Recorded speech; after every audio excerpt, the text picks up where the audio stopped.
Analista política, ella es socia directora de Cuadrante Estrategia y Comunicación. Muchísimas gracias por estar con nosotros, Vianey, como siempre, un placer saludarte. Alex, como siempre, un placer estar contigo y con tu auditorio. Buenas tardes. A ver, estábamos haciendo este recuento ya del cierre de las elecciones, en fin, de estas campañas que evidentemente nos han dejado agridulces, momentos agridulces. Te preguntaría, ¿qué tanto el gobierno se tomó en serio la violencia para proteger a los candidatos?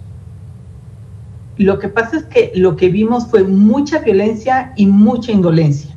Vimos mucha violencia, muchos, por ejemplo, ETELEC, que es una consultora de seguridad, nos decía que nunca había sido tan violenta una elección, y luego vemos de parte del gobierno federal que dice que ni tanto. Entonces, si no reconoces un problema, difícilmente lo vas a poder solucionar. Ellos hablan de una coordinación, de una vigilancia, pero vemos que en los números estamos hablando más de 780 agresiones y hasta ahorita, hasta el 21 de mayo, eran 35 candidatos asesinados, Alex. Lo que dicen, la violencia ya votó, porque la violencia lo único que está haciendo es reprimiendo a los políticos, a los candidatos, y por supuesto la gente también. Temor a votar. Entonces no deberíamos de permitir que lamentablemente esto pasara. Permíteme la pregunta, Vianey, ¿te dice algo el hecho de que el 90% de las agresiones sean para candidatos opositores? Me dice que la polarización está a todo lo que da. Y déjame decirte algo, Alex. A los secuestros, a los atentados, a los asesinatos, también se ha sumado la violencia verbal que viene desde Palacio Nacional. Entonces, ¿qué me dice? Que se ha generado tanta polarización, tanta violencia, que lamentablemente no es sorprenderte que sean los candidatos aliados de la oposición los que hayan salido más afectados. Y también que ya no se hable solamente del crimen organizado. En las elecciones pasadas decíamos, bueno, es que son el crimen organizado, ¿quién está atacando a los candidatos? Hoy podemos ver que incluso pueden ser otros opositores, que queda como siempre impune su asesinato, pero ya el crimen organizado no necesariamente es el responsable. Lo que sí vemos es una enorme polarización que ha facilitado esta violencia que hoy estamos viendo. Ante este cierre de las campañas, te preguntaría qué tanto estos hechos de violencia política tienen una influencia en la intención del voto de las personas que nos están viendo en este momento.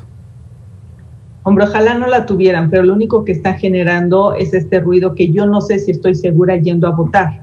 Entonces, todo este despliegue para proteger a las urnas, para proteger a las casillas, para proteger y garantizar el voto directo y el voto transparente y que no va a pasar nada, es importantísimo en estos momentos. Lo peor que le puede suceder al país es que la gente se quede en sus casas por miedo a votar, por miedo a contagiarse, por miedo a muchas otras razones. Lo que se generó con la violencia no solamente es este clima de incertidumbre, sino tratar de inducir a que la gente se quede en su casa, y eso es gravísimo. Entonces, habría que decirle a la gente, habría que decirles a las autoridades primero, oiga, de verdad garanticen que las elecciones van a ser seguras, que el voto va a ser respetado y seguro, y luego a la gente decirle, oigan, salgan. Es importante que salgan. Vianey, déjame un poco incidir en esto que nos comentabas hace unos minutos. ¿Se puede considerar como violencia también la intromisión del presidente en este proceso electoral? Veíamos los señalamientos, más de 80 señalamientos en las últimas semanas del presidente sobre estos dichos en la conferencia mañanera. ¿Qué tanto esto puede asumirse como un tema de violencia también? Yo lo creo, permanentemente es una violencia verbal. Es un ataque no solamente a las y los candidatos, es un ataque a los árbitros electorales, que esto llevó, por ejemplo, a Félix Salgado Macedonio, tú lo recordarás, lo comentamos aquí en tu programa, de decir, ahora vamos a la casa del presidente, del consejero presidente Lorenzo Córdoba. A ver, esos son llamados a la violencia, esa es una invitación a la gente a la agresión.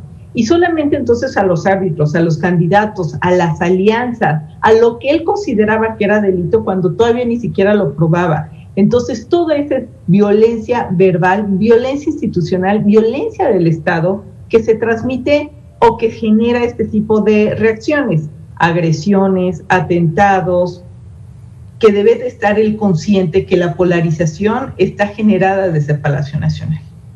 Bueno, bien, ahí estaremos pendientes de cómo avanza esta jornada. Ya estarás con nosotros aquí en Mega Noticias en esta cobertura especial que tendremos de Voto por México el próximo 6 de junio, así que será un honor contar con estas voces expertas.